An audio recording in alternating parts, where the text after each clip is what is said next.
ठीक है। So we are starting further onward section number 56। ठीक है, section number 56 onward I am starting. ये सेकेंड हाफ है हमारा इस क्लास का। Section number 56 onward approximately section number 100। ठीक है, ये सेकेंड हाफ रहेगा। उसके बाद थर्ड हाफ जो है वो सेक्शन नंबर 101 से लेके 167 तक का रहेगा, जिसमें बाकी के एरियाज जो है वो डिस्कस किए जाएंगे। Now I am taking this particular area that is section 56 onward. ठीक है, सो एक एक करके फॉलो करते जाना। थोड़ा सा मैं अब आराम से चलूंगा। ठीक है, I am not running the class now because अब जो एरिया है सिर्फ कुछ एक पॉइंटर्स आपको ध्यान में रखने हैं। और जो जो चीजें बताता जाऊंगा, अगर कुछ एडिशनल में चीज मिलती है तो उसको आप जरूर लिख लेना। ठीक है।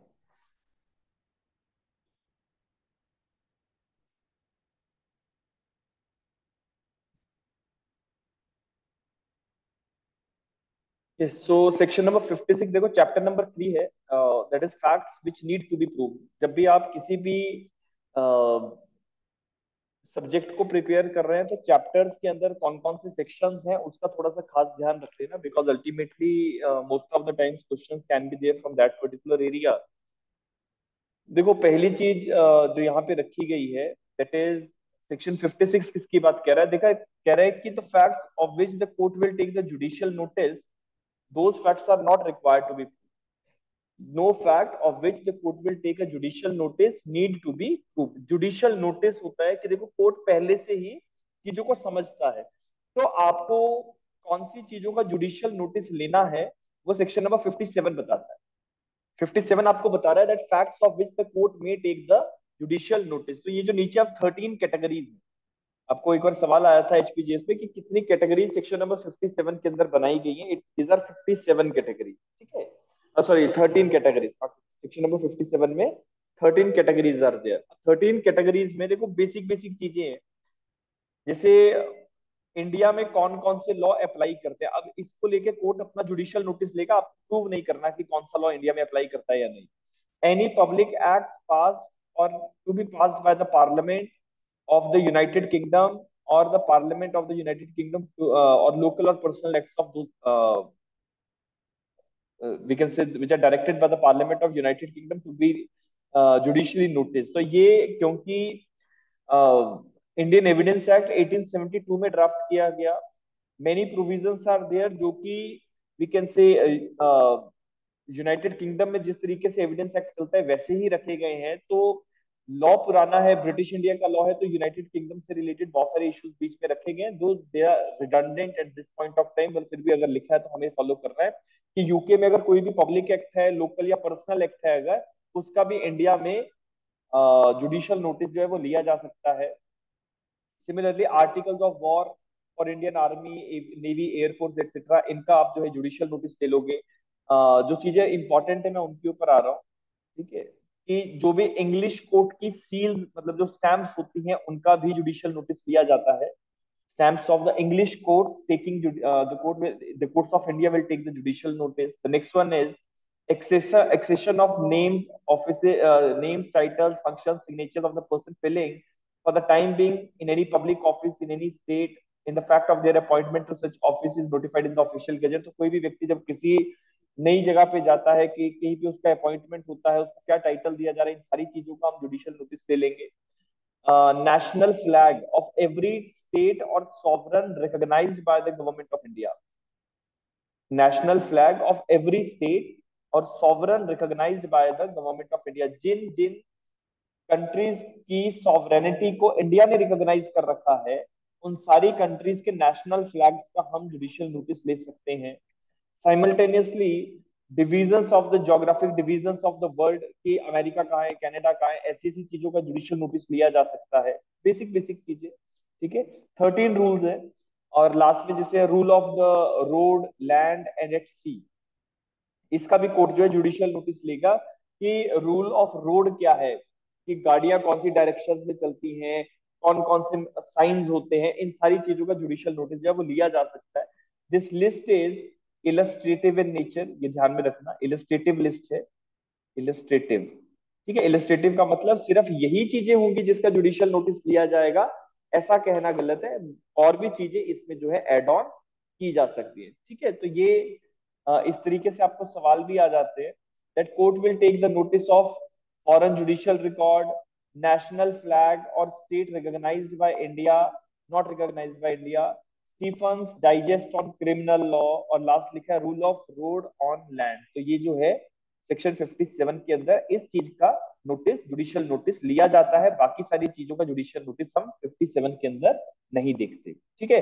58 बेसिक प्रिंसिपल है कि जो facts opposite party already admit कर चुकी है तो उसको फिर प्रूव करवाने की आवश्यकता नहीं है। The facts admitted need not to be prove, facts admitted need not to be prove, लेकिन फिर भी कोर्ट का डिस्क्रिप्शन है कि कोर्ट अगर चाहे तो उन फैक्ट्स को एडमिशन होने के बावजूद उनकी प्रोबेबिलिटी जो है वो हम करवा सकते हैं। सेक्शन नंबर 59 के अंदर proof of the facts by oral evidence की बात है।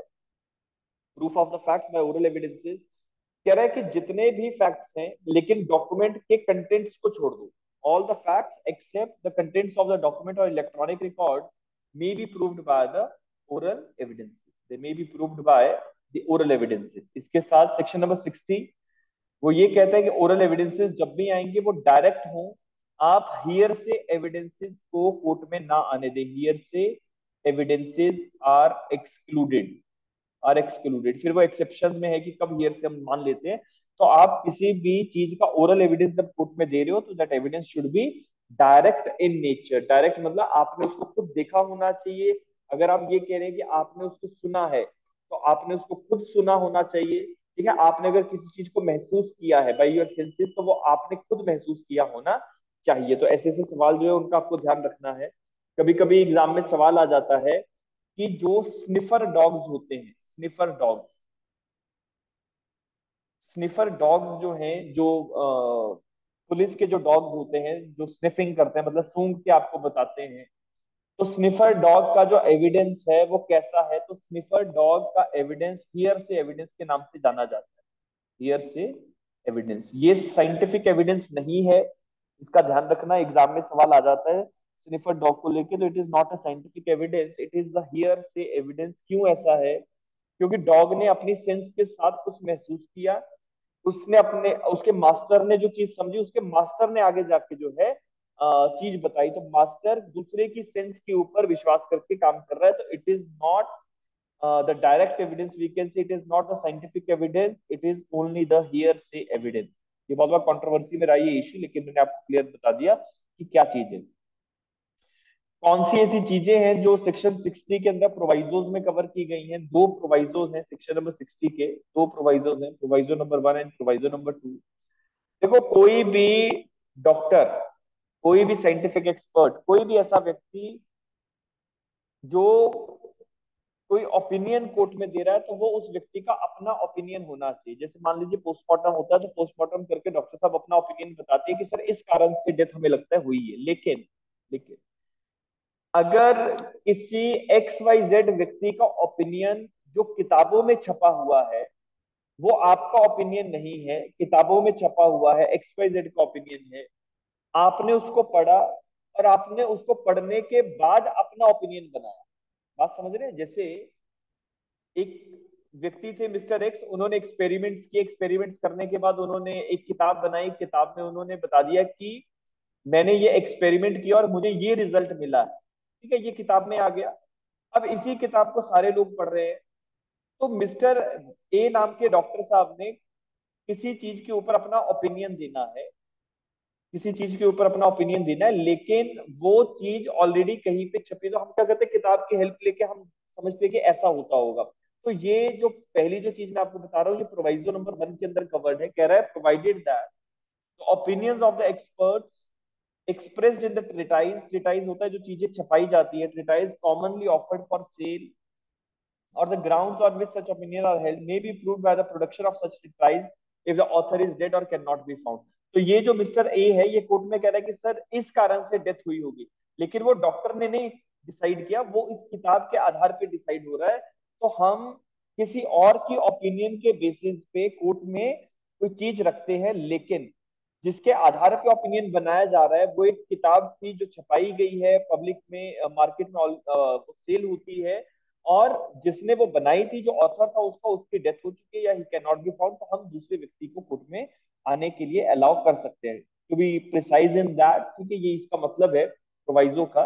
कि हम जनरली तो कहते हैं कि आपकी ओपिनियन होनी चाहिए कि आप क्या समझते हैं, लेकिन कभी कभी आप अपनी ओपिनियन किसी और के आधार पर, किसी और चीज के आधार पर बनाते हो, तो वो जो जो जो बुक्स हैं, उन बुक्स में जो भी चीज लिखी है, अगर वो कोर्ट के सामने आप रख दें, तो आप डायरेक्ट जो ओरल एविडेंस है वो नहीं दे रहे, आप किसी और की ओपिनियन कोर्ट में दे रहे हो, लेकिन वो मान्य है। दूसरी चीज प्रोवाइजो नंबर 2 के अंदर है कि आप कोर्ट के अंदर किसी भी चीज का प्रोडक्शन जो है वो करवा के कोर्ट जो है उसको इंस्पेक्ट कर सकता है। जैसे मान लीजिए कोई वेपन यूज हुआ किसी अपराध में, कोर्ट ये कहता है कि मुझे वेपन देखना है, तो कोर्ट के सामने वो वेपन दिखाया जाएगा, that is the production of such material for its inspection, that is for the inspection of the court. तो ये दो प्रोवाइजोज हैं सेक्शन नंबर 60 के। Next one is section number 61।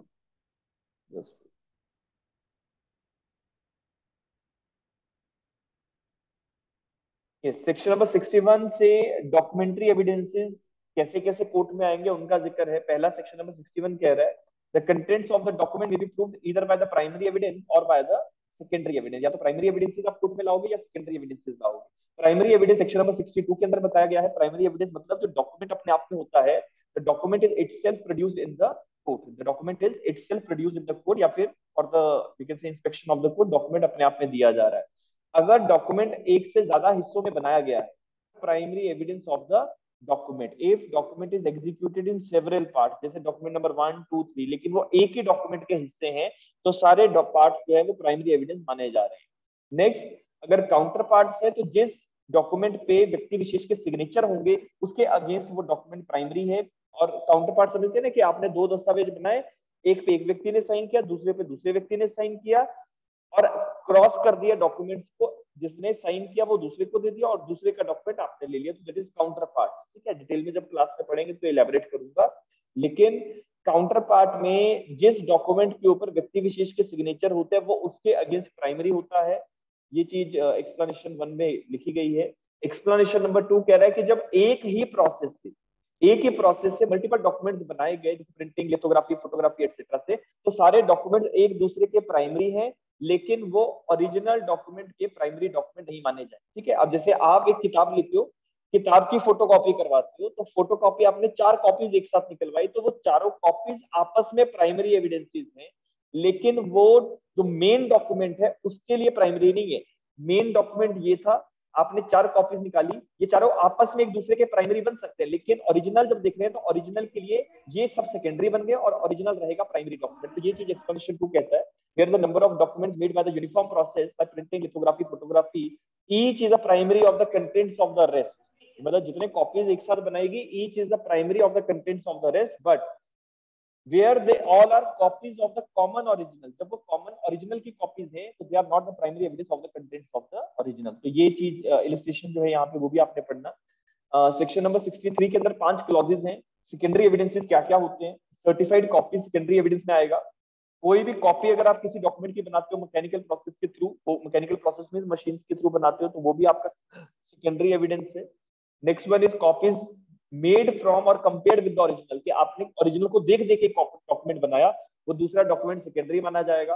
Counter part जिसपे व्यक्ति विशेष ने साइन नहीं किए, जिसपे आपके साइन है वो प्राइमरी, जिसपे आपके साइन नहीं है वो secondary document. Oral accounts of the contents of the document of a person who himself has seen it, जिस व्यक्ति ने किसी दस्तावेज को खुद पढ़ा हो, वो व्यक्ति उस डॉक्यूमेंट में लिखी गई चीज कोर्ट में बता सकता है, ओरल अकाउंट देता है। ओरल स्टेटमेंट नहीं है ये, ओरल अकाउंट है डॉक्यूमेंट का उस व्यक्ति के द्वारा जिसने ओरिजिनल को खुद देखा है, ओरिजिनल डॉक्यूमेंट को। ये क्लॉज नंबर 5 के साथ आप जो है जितनी भी इलस्ट्रेशन है, स्पेसिफिकली सेक्शन नंबर 63 के अंदर सारी की सारी इलस्ट्रेशन जो है they are important, just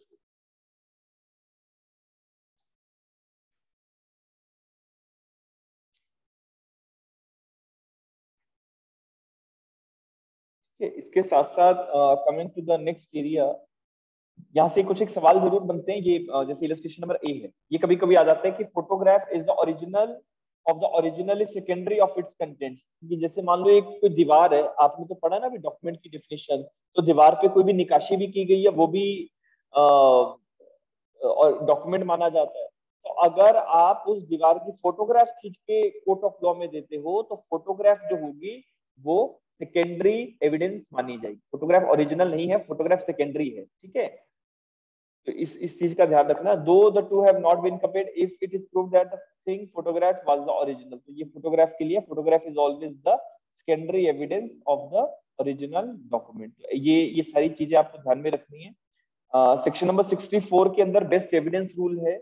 it is the best evidence rule, जिसको आप समझते हैं कि हमेशा कोशिश करनी है कि आपको प्राइमरी एविडेंसेस ही कोर्ट में देने हैं। सेकेंडरी एविडेंसेस कोर्ट में सिर्फ तब दिए जाते हैं जब सेक्शन नंबर 65 के अंदर मैटर जो है वो फॉल करता हो। If the matter is falling under section number 65 only then the secondary evidences can be given. अब आपने देखा कि सेकेंडरी एविडेंस सेक्शन 63 के अंदर बताया गया 5 क्लॉजेज में कि किस किस तरीके के सेकेंडरी एविडेंस हैं। अब वो सारे तरीके के सेकेंडरी एविडेंस हर बार नहीं लगेंगे, कौन सी सिचुएशन में कौन सा एविडेंस लगेगा उसके लिए सेक्शन नंबर 65 ड्राफ्ट किया गया है। कॉपीज आप देखोगे मैंने वहां पे बहुत अच्छे से मार्क करवा रखा है कि अगर ओरिजिनल आपके पोजीशन में नहीं है, दूसरे के पोजीशन में है, तो आपको नोटिस देना पड़ता है दूसरी पार्टी को सेक्शन 66 के अंदर। और फिर भी अगर वो पार्टी आपको डॉक्यूमेंट नहीं देती तो फिर आप उस डॉक्यूमेंट के सेकेंडरी एविडेंसेस कोर्ट में ला सकते हो, ठीक है। सामने वाले ने किसी डॉक्यूमेंट को रिटर्न में एडमिट कर लिया है तो उसकी रिटर्न एडमिशन कोर्ट में लाई जा सकती है। कोई पब्लिक डॉक्यूमेंट्स है या किसी डॉक्यूमेंट की सर्टिफाइड कॉपी अगर अवेलेबल है, क्लॉज नंबर ई और एफ के अंदर अगर मैटर जा रहा है, ये ई और एफ के अंदर, तो यहाँ से आपने देखना है कि certified copies of the document can be given in the court of law. बाकी कोई और तरीके का सेकेंडरी एविडेंस एडमिसिबल नहीं होगा। मतलब जैसे कोई रेवेन्यू का रिकॉर्ड है, आपने उस रेवेन्यू के रिकॉर्ड की कॉपी कोर्ट में देनी है, तो रेवेन्यू के रिकॉर्ड की सर्टिफाइड कॉपी आपको मिलेगी, तभी आप कोर्ट में जब दोगे तो वो एडमिसिबल है। नॉर्मल फोटोकॉपी एडमिसिबल नहीं होगी। दैट इज द मीनिंग कि कोई और सेकेंडरी एविडेंस मान्य नहीं होगा, केवल सर्टिफाइड कॉपीज मान्य होगी। लेकिन ये वाला पॉइंट चल रहा है क्लॉज नंबर ई और एफ के लिए, ठीक है। तो ये आपने ऊपर से देखना होता है कि कौन से क्लॉज के लिए कौन से तरीके का सेकेंडरी एविडेंस कोर्ट में आ रहा है, क्लियर। इसके बाद आपका अगला जो एरिया है section number 65 capital A and B.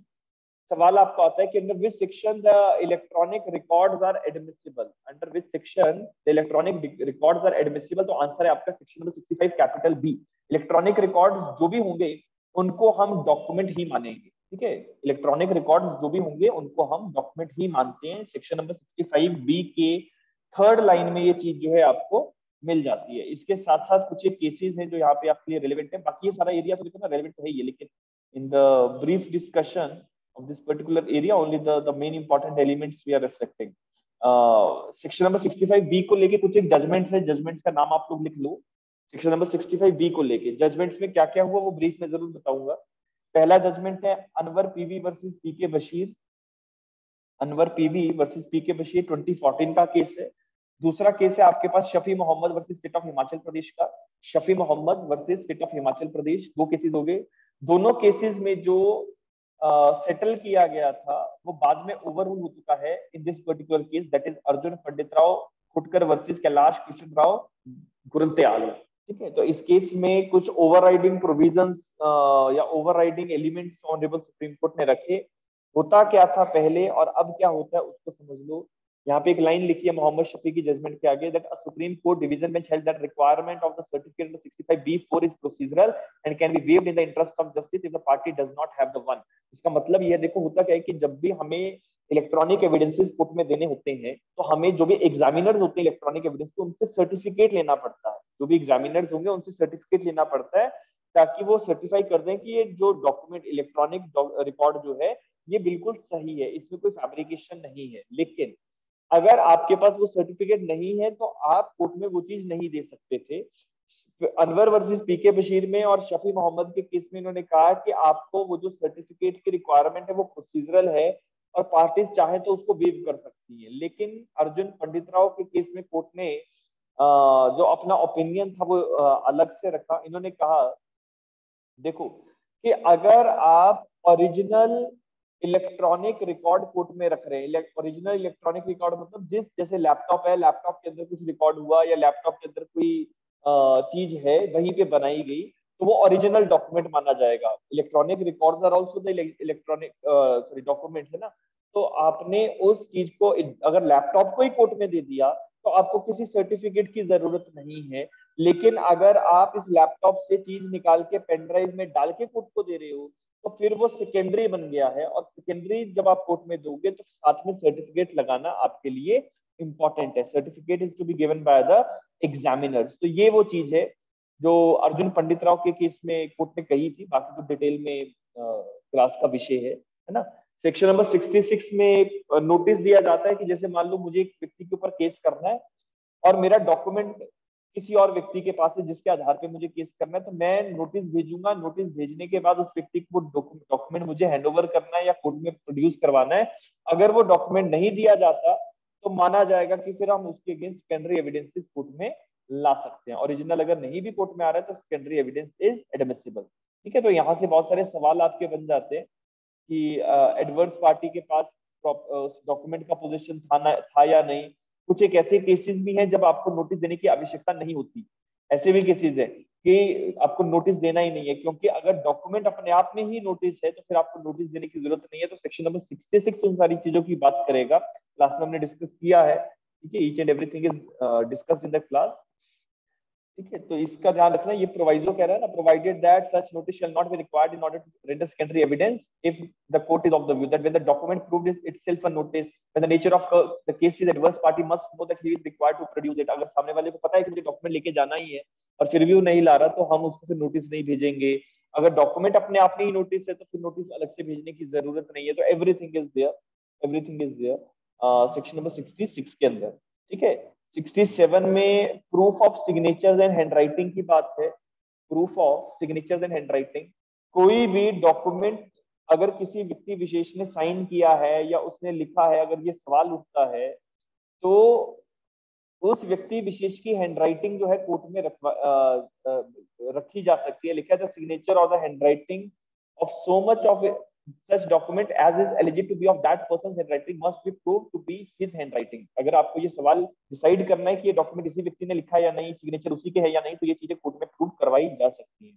67 capital A electronic signature को लेके उसके प्रूफ की बात कर रहा है।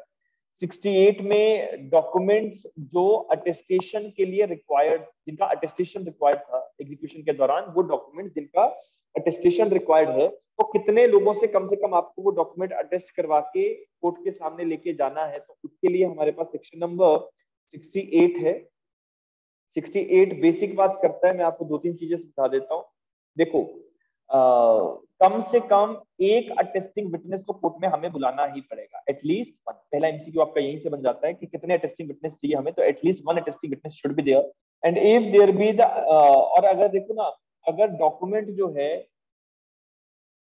उसकी रजिस्ट्रेशन मैंडेटरी है, if the provided that it shall not be necessary to call the testing witness where the document is registered according to the provisions of Indian registration act. अगर वो डॉक्यूमेंट जिसकी रजिस्ट्रेशन लॉ के अंदर mandatory है और आपने वो registration करवा रखी है, तो डॉक्यूमेंट को प्रूव करवाने के लिए अटेस्टिंग विटनेस की जरूरत नहीं है। लेकिन अगर डॉक्यूमेंट रजिस्टर्ड नहीं था, उसकी अटेस्टेशन हुई है, तो हमें कम से कम उस डॉक्यूमेंट को प्रूव करवाने के लिए एक अटेस्टिंग विटनेस कोर्ट के अंदर पेश करवाना ही पड़ेगा। लेकिन ये प्रोविजन विल्स के ऊपर अप्लाई नहीं होता है। तो वसीयत जो है, चाहे वो रजिस्टर्ड हो या ना हो, आपको अटेस्टिंग विटनेस कोर्ट में बुलाना ही पड़ता है। ठीक है, will is always an we can say exception in this particular case. Will is always and always proved by at least one of the attesting witness। इनका ध्यान रखना है। ठीक है, 69 बात करता है कि देखो अगर अटेस्टिंग विटनेस हमारे सामने है नहीं तो फिर कैसे प्रूव करवाओगे। तो लिखा हुआ है, देखो ना, जैसे ये डॉक्यूमेंट था, आपने साइन कर दिया, एक व्यक्ति अटेस्टिंग विटनेस ने साइन कर दिए, इस डॉक्यूमेंट को हमें कोर्ट में रखना है और कोर्ट में ये सवाल उठता है कि अटेस्टिंग विटनेस जो है उसको बुलाओ, क्योंकि वही व्यक्ति प्रूव करेगा कि उसने ये डॉक्यूमेंट अटेस्ट किया था। लेकिन अटेस्टिंग विटनेस हमारे पास है नहीं।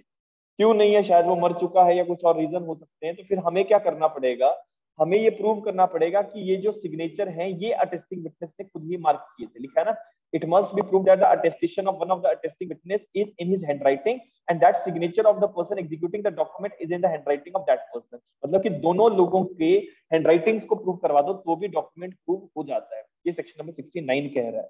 सेक्शन नंबर 70 कहता है कि अगर जो अटेस्टेड डॉक्यूमेंट है उसको लेके ऑपोजिट पार्टी ने एडमिशन ही कर रखे हैं। लिखा है admission of the execution by party to the attested document. The admission of a party to the attested document is shall be a sufficient proof for its execution। जैसे एक document मेरे और आपके बीच में एग्जीक्यूट हुआ, अटेस्टेशन भी हो चुकी है और आप उस डॉक्यूमेंट को एडमिट ही कर लेते हो कि इसकी एग्जीक्यूशन हुई थी, तो आपकी एडमिशन सफिशिएंट है कोर्ट में उस चीज को प्रूव करवाने के लिए डॉक्यूमेंट को। बाकी और किसी चीज की रिक्वायरमेंट नहीं है, though the document required to be by law to be attested. ठीक है, तो वो सारी चीजें हमें देखनी पड़ती है कि अगर सामने वाले व्यक्ति ने एडमिशन ही कर ली है तो फिर आप जो है थोड़े से इजी हो जाते हैं। सेक्शन नंबर 71 को लेके अगर अटेस्टिंग विटनेस मना कर देता है कि उसने डॉक्यूमेंट को अटेस्ट नहीं किया, if prove when the attesting witness denies the execution, तो फिर क्या करोगे? तो फिर आपको कोई दूसरे एविडेंसेस कोर्ट के सामने लाने पड़ेंगे। The execution may be proved by some other evidences. Basic basic चीजें 73 तक का जो एरिया है खासकर एमसीक्यूज आ जाते हैं और डायरेक्ट बेस्ड ही रहेगा, कुछ भी कॉन्सेप्चुअल नहीं है यहाँ पे, नथिंग कॉन्सेप्चुअल। अगला सवाल आपके पास है सेक्शन नंबर 72 से लेके that an attested document not required by law to be attested, वो डॉक्यूमेंट जिसकी अटेस्टेशन की जरूरत नहीं थी उसको कैसे प्रूव करवाएं? तो वैसे ही प्रूव करवाएंगे जैसे वो अनअटेस्टेड हो, मतलब आप लोगों को कोर्ट में लेके आओ वो प्रूव करेंगे। 73 बात करता है कंपैरिजन ऑफ सिग्नेचर राइटिंग और सील विद अदर एडमिटेड और प्रूफ। तो ये बेसिकली क्या है कि कोर्ट के सामने जब एक डॉक्यूमेंट रखा गया, मिस्टर एक्स के इस पे सिग्नेचर है, क्वेश्चन ये उठा कि क्या ये एक्स ने डॉक्यूमेंट बनाया है या नहीं, तो कोर्ट के अंदर ही एक्स नाम के व्यक्ति से कुछ लिखवा के उसकी हैंडराइटिंग को कंपेयर कर सकते हैं। ये कोर्ट की पावर्स हैं। सेक्शन नंबर 73 इस चीज को अलाउ करता है। फिंगर इंप्रेशंस भी कोर्ट में लेके कोर्ट खुद चाहे तो इसको जो कंपेयर है वो कर सकता है। तो ये बेसिकली सेक्शन नंबर 73 का डोमेन है। ये मैंने भी आपको पहले काटिका ओगर का जजमेंट बताया था, उसमें भी सीन पॉइंटर जो था वो आता है। 73 कैपिटल ए के अंदर verification of the digital signatures का कॉन्सेप्ट है। कोई भी अगर डिजिटल सिग्नेचर होगा, आजकल के समय में डिजिटल सिग्नेचर ज्यादा चलते हैं, तो उनकी वेरिफिकेशन कैसे प्रूव करवानी है कोर्ट के अंदर। सो वेरिफिकेशन प्रूव करवाने के लिए इन्होंने कहा है द पर्सन और the controller of the certifying authority, जो भी व्यक्ति सर्टिफाइंग अथॉरिटी या का जो अथॉराइज्ड व्यक्ति है या कंट्रोलर जो है जिसको हम कहते हैं, वो व्यक्ति सर्टिफिकेट दे देगा, वेरिफिकेशन दे देगा और उसी की वेरिफिकेशन के आधार पर डिजिटल सिग्नेचर जो है वो कोर्ट में प्रूव माने जाते हैं। पब्लिक डॉक्यूमेंट्स कहाँ पे है? सेक्शन नंबर 74 के अंदर है। पब्लिक डॉक्यूमेंट्स में documents forming the act or record of the sovereign authority of the official bodies and tribunals of public officers, legislative, judicial and executive or of any part of India, Commonwealth or any foreign country। तो कोई भी Indian, कोई भी Commonwealth country का या कोई भी foreign country का कोई भी पब्लिक ऑफिसर ने कोई रिकॉर्ड अगर मेंटेन किया है, वो सारी चीजें पब्लिक डॉक्यूमेंट्स के तरीके से हम समझते हैं। पब्लिक रिकॉर्ड अगर किसी भी डॉक्यूमेंट का रखा जा रहा है तो वो हमारे लिए पब्लिक डॉक्यूमेंट बन जाएगा। आगे आपको लिस्ट भी मैं दे दूंगा, ठीक है, कि कौन कौन से डॉक्यूमेंट्स पब्लिक डॉक्यूमेंट्स माने जाते हैं। यहाँ पे मैंने बनाया नहीं है, वो अलग से मैं मेंशन कर दूंगा। ठीक है, प्राइवेट डॉक्यूमेंट 75 के अंदर है। दो लोगों के बीच में कोई एग्रीमेंट बना, वो उनका प्राइवेट डॉक्यूमेंट है। यहाँ पे अगर आप देख लो, ये कभी कभी सवाल आ जाता है कि which of the following are the public documents, है ना, ऑप्शन आते हैं। तो ये कुछ एक इलस्ट्रेटिव चीज यहाँ पे रखी गई है कि जो इलेक्टोरल रोल्स हैं सारी डिस्ट्रिक्ट्स की, वो पब्लिक डॉक्यूमेंट होता है। सेंसस का रिपोर्ट जो है वो पब्लिक डॉक्यूमेंट है। टाउन प्लानिंग की रिपोर्ट्स जो होती है राज्य के अंदर, वो भी पब्लिक डॉक्यूमेंट है। विलेज रिकॉर्ड आपका पब्लिक डॉक्यूमेंट रहेगा। नेशनल बैंक का कोई भी रिकॉर्ड है, that is also the public document. Birth और डेथ रजिस्टर जो है, क्योंकि वो ऑफिशियल ने अपनी पब्लिक ड्यूटीज को परफॉर्म करते हुए बनाया है, तो वो भी पब्लिक डॉक्यूमेंट है। चार्जशीट पब्लिक डॉक्यूमेंट है। Confession which are being recorded by the magistrate under 164, starting में तो ये कॉन्फिडेंशियल रहता है, लेकिन एक बार केस शुरू हो जाए तो इसको कोई भी देख सकता है। सैंक्शन टू प्रोसिक्यूट, ये पब्लिक डॉक्यूमेंट है। Record of the information 145 CrPC, notice under 106 CrPC, ये सारे ही पब्लिक डॉक्यूमेंट्स हैं। आपको कभी कभी एग्जामिनेशन में सवाल आ जाता है पब्लिक और प्राइवेट डॉक्यूमेंट्स के डिफरेंस का, तो वो डिफरेंस यहाँ पे मैंने एक्सप्लेन कर रखा है। ये वैसे मेंस पॉइंट ऑफ व्यू के लिए रेलेवेंट है, not relevant for the prelims point of view. ठीक है, तो कल को अगर क्वालिफाई करते हो तो ये फाइल जो है मुझसे ले लेना। ठीक है, इसके बाद आपका जो है जो भी पब्लिक डॉक्यूमेंट होगा, देखो पब्लिक डॉक्यूमेंट तो सरकारी दफ्तर में ही रहेगा या कोर्ट में रहेगा, तो उसको प्रूव कैसे करवाएं? तो सर्टिफाइड कॉपीज के थ्रू हम इसको प्रूव करवा लेते हैं। Proof of the documents and production of the certified copies. तो ये कुछ एक चीजें जो आपको ध्यान में रखनी है। इसके बाद अगला जो एरिया है ये प्रिजम्पशंस का है। सेक्शन नंबर 79 से लेके सेक्शन नंबर 90 कैपिटल ए तक ये प्रिजम्पशंस है सारी। ठीक है, कौन कौन से केस में किस तरीके की प्रिजम्पशन आप ड्रॉ करते हो। जैसे कि presumption as to the genuineness of certified copies, certified copy genuine है या नहीं, ये प्रिजम्पशन ली जा सकती है। और मैंडेटरी प्रिजम्पशन है, शेल प्रिज्यूम से चलता है दैट अगर कोर्ट के सामने कोई भी सर्टिफाइड कॉपी रखी जा रही है तो कोर्ट मान के चलता है कि ये सर्टिफाइड कॉपी जेन्युइन है। इसी के साथ साथ सेक्शन नंबर 80 के अंदर, कोई भी ऐसा रिकॉर्ड जो जुडिशियल प्रोसीडिंग्स के दौरान तैयार किया गया है, किसी विटनेस का कोर्ट के अंदर बयान दर्ज हुआ है, किसी का कन्फेशन रिकॉर्ड हुआ है, वो सारी चीजें माना जाएगा कि डॉक्यूमेंट जो है वो जेन्युइन है। Presumption as to document produced as a record of evidence, तो again the court can take a presumption, ठीक है, और समझ लेते हैं कि वो डॉक्यूमेंट जो वो ठीक से बनाए गए हैं, ठीक से रिकॉर्ड किए हैं। द डॉक्यूमेंट इज जेन्युइन, मैं सेकंड पैराग्राफ पढ़ रहा हूँ। The document is genuine and any statement as to the circumstances under which it was taken purporting to be made by the person signing it are true and the evidence statement or confession was duly taken। मतलब जब जैसे 164 के बयान दर्ज होते हैं या कहीं और पे जुडिशियल स्टेटमेंट रिकॉर्ड होती है तो वो स्टेटमेंट सही तरीके से रिकॉर्ड हुई है, इसका कोर्ट एक प्रिजम्पशन जो है ऑलरेडी सेक्शन नंबर 80 के अंदर ड्रॉ करके चलता है। ठीक है, सेक्शन नंबर 81 के अंदर जो गैजेट्स होते हैं, गैजेट्स मतलब आपके जो सरकारी गैजेट बनता है, newspaper, private acts of parliament etcetera, इन सारों की प्रिजम्पशंस ली जाती हैं। 81 कैपिटल ए के अंदर इलेक्ट्रॉनिक फॉर्म्स में जो भी गैजेट्स बनाए जाते हैं सरकार के, उनकी प्रिजम्पशन ली जाती है। ठीक है, मैंडेटरी प्रिजम्पशंस है, शेल प्रिज्यूम वर्ड यूज किया जा रहा है, शेल प्रिज्यूम। ठीक है, ऐसे ऐसे सवाल आपको आ जाएंगे 81 कैपिटल ए में क्या है, 82 में क्या है, तो वो चीजों का ध्यान रखना है। ठीक है,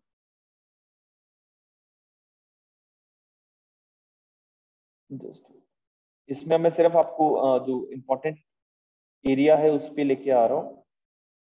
85 मार्क कर लो, 85 वैसे तो सारा ही एक बार करना ही है आपने for exam, but when it comes to the core area we can see तो section 85 is important. Presumption as to the power of attorneys की बात है, the court shall presume that every document purporting to be the power of attorney or to have been executed before authenticated notary public, court, judge, magistrate, vice counsel, counsel representative was so executed and authenticated। तो कोई भी power of attorney जब किसी भी notary public etcetera के पास जो है बनवाई गई है, ऑथेंटिकेट की गई है, तो माना जाएगा वो सही से ऑथेंटिकेट की गई है और वो एग्जीक्यूट हुई थी। ठीक है, तो ये 85 के अंदर है। 85 capital A, capital B, capital C, ये तीन सेक्शन आपको मिलेंगे, ध्यान में रखना। 85 कैपिटल ए के अंदर इलेक्ट्रॉनिक एग्रीमेंट्स का प्रिजम्पशन है। 85 बी के अंदर इलेक्ट्रॉनिक सिग्नेचर और इलेक्ट्रॉनिक रिकॉर्ड्स का प्रिजम्पशन है, और 85 सी के अंदर इलेक्ट्रॉनिक सिग्नेचर सर्टिफिकेट्स का प्रिजम्पशन रहेगा। इलेक्ट्रॉनिक सिग्नेचर सर्टिफिकेट्स का प्रिजम्पशन है। The court shall presume that the information listed in the electronic signature certificate is correct, is correct. ठीक है, तो ये जनरल प्रिजम्पशंस है। इसके बाद आप 86 में जब जाते हो तो 86 फॉरेन जुडिशियल रिकॉर्ड्स की बात करता है। सीपीसी जब हम पढ़ेंगे तो सेक्शन नंबर 13 और 40 के अंदर मैं जब जाऊंगा तो 86 आपके साथ वहां पे रिलेट करूंगा। कोई भी फॉरेन कंट्री का कोई भी रिकॉर्ड है उसको लेके हम प्रिजम्पशन ड्रॉ कर लेते हैं, लेकिन ये मैंडेटरी नहीं है कोर्ट के ऊपर, ये डिस्क्रिशनरी है, मे प्रिज्यूम से चल रहा है। 88 के अंदर presumption as to the telegraphic messages की बात है। लिखा है the court may presume that the message forwarded from the telegraph office to the person to whom it proposed to be addressed corresponds with the message delivered for transmission at the office from which the message purports to be sent। तो ये हमने एक presumption draw कर लिया कि आपने अगर किसी टेलीग्राफिक मैसेज को एक ऑफिस से भेजा है दूसरे व्यक्ति के पास तो माना जाएगा कि वो डिलीवर हुआ होगा। लेकिन कोर्ट ऐसी कोई प्रिजम्पशन, ये इंपॉर्टेंट है, यहाँ से एमसीक्यू आता है, कोर्ट ऐसी कोई प्रिजम्पशन ड्रॉ नहीं करेगा कि क्या किस व्यक्ति ने वो मैसेज डिलीवर किया। ठीक है, the court shall not make any presumption as to the person by whom such message was delivered for transmission। ऐसी कोई प्रिजम्पशन नहीं होगी, लेकिन मैसेज भेजा गया है ये प्रिजम्पशन हम ड्रॉ करते हैं। सेम इलेक्ट्रॉनिक मैसेजेस के लिए है कि किसने मैसेज भेजा ये हम प्रिज्यूम नहीं करेंगे, लेकिन मैसेज गया है ये प्रिज्यूम जरूर किया जाता है। ठीक है, इसके बाद 89 में प्रिजम्पशन ऑफ ड्यू एग्जीक्यूशन है। प्रिजम्पशन ऑफ ड्यू एग्जीक्यूशन, कोई भी डॉक्यूमेंट जिसका अटेस्टेशन एटसेट्रा हुआ है, लिखा था कोर्ट में शैल presume every document called for and not produce after notice. 66 ध्यान में रखना, 66 के साथ रिलेट होता है ये कि every document called and not produce after notice to produce. आपने एक व्यक्ति को नोटिस भेजा कि ये डॉक्यूमेंट कोर्ट में चाहिए, लेके आओ, और वो व्यक्ति नहीं लाता है, तो मान के चलेंगे कि वो डॉक्यूमेंट जो था प्रॉपर्ली अटेस्टेड था, स्टैम्प्ड था और executed in the manner required by law. ठीक है, तो ये एक बेसिक प्रिजम्पशन है, मैंडेटरी प्रिजम्पशन है कि अगर आपको नोटिस मिला है तो आप नोटिस को फॉलो करो और डॉक्यूमेंट्स को कोर्ट में लेके आओ। नहीं लाते हो, हम प्रिज्यूम कर लेंगे कि वो डॉक्यूमेंट प्रॉपर्ली लॉ के अकॉर्डिंगली बनाया गया था। सेक्शन 90 और 90 कैपिटल ए से आपको सवाल बहुत बार आता है। कोई भी डॉक्यूमेंट जो पुराने 30 सालों से बनाया गया है पिछले 30 सालों से, तो हम प्रिज्यूम कर लेते हैं कि वो डॉक्यूमेंट अगर सही कस्टडी में था तो वो डॉक्यूमेंट प्रॉपर है।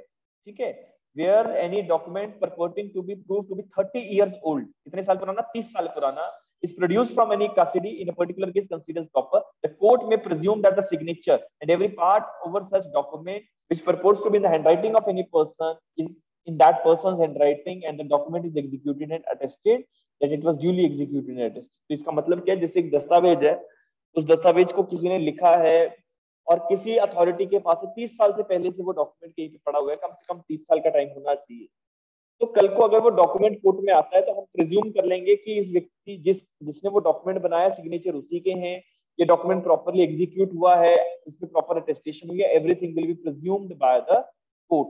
ठीक है, इलस्ट्रेशन है, तीनों इलस्ट्रेशन इंपॉर्टेंट है, illustration number A, B and C. ठीक है, इसके साथ साथ कुछ एक बीच बीच में क्वेश्चंस रहेंगे, मैं अभी वो आपको व्हाट्सएप के थ्रू बीच बीच में शेयर करता रहूंगा एविडेंस पे। ठीक है, तो वहां से आप उसको फॉलो करना। कोई भी इलेक्ट्रॉनिक रिकॉर्ड अगर है और 5 साल से पुराना है, इलेक्ट्रॉनिक रिकॉर्ड 5 साल से अगर पुराना है और प्रॉपर व्यक्ति की कस्टडी में अगर वो था, तो मान के चलेंगे कि इलेक्ट्रॉनिक रिकॉर्ड सही है, उसमें कोई भी कमी नहीं है, फैब्रिकेशन नहीं है, ये हम प्रिज्यूम कर लेते हैं 90 कैपिटल ए के अंदर। ठीक है, तो ये कुछ एक चीजें हैं जो सेक्शन नंबर 90 तक है। 91 और 92 में again exclusion of the oral evidences की बात है। 91 में इट इज सेइंग कि अगर आपने कोई भी कॉन्ट्रैक्ट, कोई भी डॉक्यूमेंट एक्सेट्रा बना दिया, उस डॉक्यूमेंट के कंटेंट्स को प्रूव करने के लिए ओरल एविडेंस कोर्ट में नहीं आएगा, आएगा तो सिर्फ वो पर्टिकुलर डॉक्यूमेंट ही आएगा। Oral evidences are not allowed, they are excluded. ठीक है, लेकिन वहीं पे हमारे पास कुछ एक्सेप्शंस और एक्सप्लेनेशंस हैं। आपको सवाल आता है कि सेक्शन 90 के अंदर कितनी एक्सप्लेनेशन है और कितनी एक्सेप्शन है, तो एक्सेप्शन है हमारे पास 2, एक्सप्लेनेशन है हमारे पास 3। इसका ध्यान रखना, एग्जाम में सवाल आते हैं। ठीक है, कुछ एक बेसिक चीजें हैं कि अगर विल कोर्ट के सामने रखनी है तो विल प्रूव कैसे होगी, तो विल प्रोबेट के थ्रू प्रूव होती है। ठीक है, will is to be proved by the probate. बाकी एक्सप्लेनेशन नंबर 1, 2 एंड 3 के अंदर जो बेसिक कंटेंट्स है वो आप ध्यान में रखेंगे। 91 और 92 में से सवाल जनरली इलस्ट्रेशन में से ज्यादा आते हैं, इलस्ट्रेशन में से ज्यादा आते हैं, जिसमें इलस्ट्रेशन नंबर ई काफी बार पूछी जाती है। मेरे ख्याल से मुस्कान यहाँ पे अगर है तो उसका एक सवाल भी था कि A gives a receipt for a money paid by B, oral evidence is offered for the payment, the evidence is admissible, evidence is admissible. एक रिसीट है, रिसीट ये लिखा गया उसमें कि ए ने बी को पैसा, ए गिव्स बी रिसीट है ना, तो ए जब उसने बी से पैसा रिसीव किया तो उसने रिसीट हैंडओवर कर दी।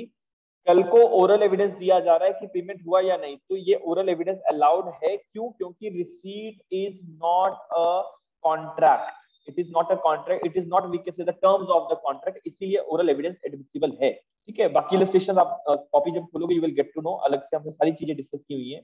92 के अंदर exclusion of evidences of oral agreement की बात है कि अगर आपने कोई चीज डॉक्यूमेंट्री तरीके से बना रखी है तो आप उस चीज को लेके ओरल एग्रीमेंट नहीं बनाओगे, लेकिन आपके पास 6 प्रोवाइजोज हैं, वी हैव 6 प्रोवाइजोज। अगर कोई भी मैटर इन प्रोवाइजोज में फॉल कर गया तो आप ओरल एग्रीमेंट को कोर्ट में प्रूव करवा सकते हैं। उदाहरण के लिए मैं कुछ चीजें एक्सप्लेन कर देता हूं कि अगर ए और बी के बीच में कॉन्ट्रैक्ट था, लेकिन कॉन्ट्रैक्ट बनाया गया फ्रॉड, पोर्शन, अनड्यू इन्फ्लुएंस ऐसे करके, तो आप ओरल एविडेंस कोर्ट में ला सकते हैं कि वहां पे कोई fraud, illegality, want of due execution etcetera जो था इसकी प्रेजेंस रही है। प्रोवाइजो नंबर 2 के अंदर आपने कोई सेपरेट ओरल एग्रीमेंट कर रखा है जिस चीज के ऊपर डॉक्यूमेंट साइलेंट है, तो उस सेपरेट ओरल एग्रीमेंट को ओरल एविडेंसेस के थ्रू प्रूव करवाया जा सकता है। प्रोवाइजो नंबर 3 कहता है कि अगर आपका डॉक्यूमेंट किसी चीज को कैरी नहीं कर रहा और उसके लिए आपने सेपरेट ओरल एग्रीमेंट कर रखा है, तो separate oral agreement can be proved in the court of law. लेकिन हमें ये देखना पड़ेगा कि आपने उस सेपरेट ओरल एग्रीमेंट में क्या कंडीशंस रखी हैं। जैसे ए ने बी को कहा कि आप मेरा मकान बना देना, I will give you this much of rupees, ये कॉन्ट्रैक्ट है, रिटर्न में आ गया, लेकिन इन्होंने एक पहले कंडीशन प्रेसिडेंट लगा दी कि पहले एडवांस कितना आएगा। तो वो जो कंडीशन प्रेसिडेंट है उसको लेके डॉक्यूमेंट में कोई चीज नहीं है, लेकिन ओरल एग्रीमेंट है, तो condition president can be proved by the oral agreement की प्रोवाइजो नंबर 3 कहता है। प्रोवाइजो नंबर 4 सब डिस्टिंक्ट सब्सिक्वेंट ओरल एग्रीमेंट्स की बात करता है कि अगर आपके डॉक्यूमेंट के अलावा कोई और भी अगर सेपरेट ओरल एग्रीमेंट बना हुआ है तो उसको आप कोर्ट में प्रूव करवा सकते हो। यूसेजेस एंड कस्टम्स को जो डॉक्यूमेंट में मेंशन नहीं है उनको आप प्रूव करवा सकते हो। और प्रोवाइजो नंबर 6 कहता है कि अगर डॉक्यूमेंट की लैंग्वेज फैक्ट्स के साथ रिलेट की जा रही है और दोनों में इनकंसिस्टेंसी है, तो हम ओरल एविडेंस लाके डॉक्यूमेंट की एम्बिग्यूटी को क्लियर करवा सकते हैं। इलस्ट्रेशन नंबर जी, इलस्ट्रेशन नंबर एच इंपॉर्टेंट रहेगी आपके लिए, ठीक है। बाकी भी इंपॉर्टेंट है, लेकिन illustration number I is also, ठीक है। बाकी भी इंपॉर्टेंट है, लेकिन जिनको मार्क किया वो थोड़ा सा ज्यादा गौर से पढ़ना, क्योंकि पहले प्रीवियस ईयर्स में वो चीजें आई हैं। सेक्शन नंबर 93 के अंदर पेटेंट एम्बिग्यूटी का कॉन्सेप्ट आपको मिलता है। पेटेंट एम्बिग्यूटीज क्या होगी? कोई भी डॉक्यूमेंट अगर पार्टीज की इंटेंशन को क्लियर नहीं कर रहा है तो उस चीज को लेके ओरल एविडेंस नहीं आ सकता। मैंने आपको कहा कि मेरा मकान 1 लाख में या 2 लाख में ले लो, तो इसका मतलब टर्म्स सर्टेन नहीं है, और अगर टर्म सर्टेन नहीं है तो पार्टीज ओरल एविडेंस के थ्रू कुछ भी प्रूव नहीं करवा सकती। ये आप इलस्ट्रेशंस पढ़ोगे आपको समझ में आ जाएगा। मैंने जैसे बता दिया कि पेटेंट एम्बिग्यूटी अगर डॉक्यूमेंट में है तो ओरल एविडेंस अलाउड नहीं होता है, लेकिन अगर डॉक्यूमेंट में पेटेंट एम्बिग्यूटी नहीं है तो सेक्शन नंबर 95, 96, 97 कहता है आप ओरल एविडेंसेस ला सकते हो, और इन्हीं को कहा जाता है latent ambiguities, LATENT, latent ambiguities. अगर लेटेंट एम्बिग्यूटी है तो आप ओरल एविडेंस लाओगे, अगर पेटेंट एम्बिग्यूटी है तो ओरल एविडेंस कोर्ट में मान्य नहीं होता है, ठीक है।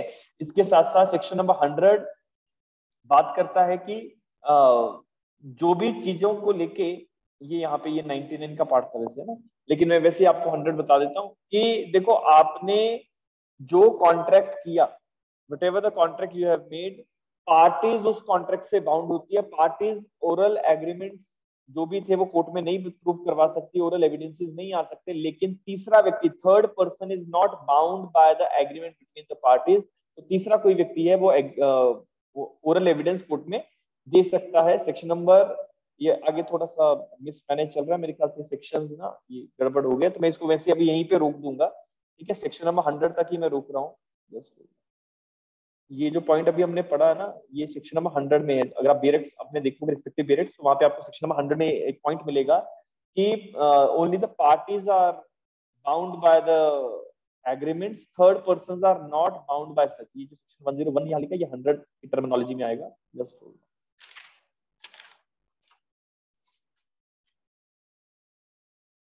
ये 99 है, sorry it is not 100, it's section 90, just अपने आप चेंज कर दिया कुछ फाइल बनाते समय, ठीक है। ये इट इज सेक्शन 99, ठीक है। और सेक्शन 99 में ये पॉइंट आपको मिलेगा, ये वाला, that the persons who are not parties to the document, persons who are not parties to the document may give evidence of the facts tending to show contemporaneous agreement varying the terms of the agreement। तो ये अगर कोई तीसरा व्यक्ति है वो कोई oral agreement या ओरल एविडेंस कोर्ट में लाना चाहता है, वो ला सकता है, क्योंकि वो पार्टी टू द डॉक्यूमेंट नहीं है। इलस्ट्रेशन आप लोगों को ध्यान में रखनी है, ठीक है।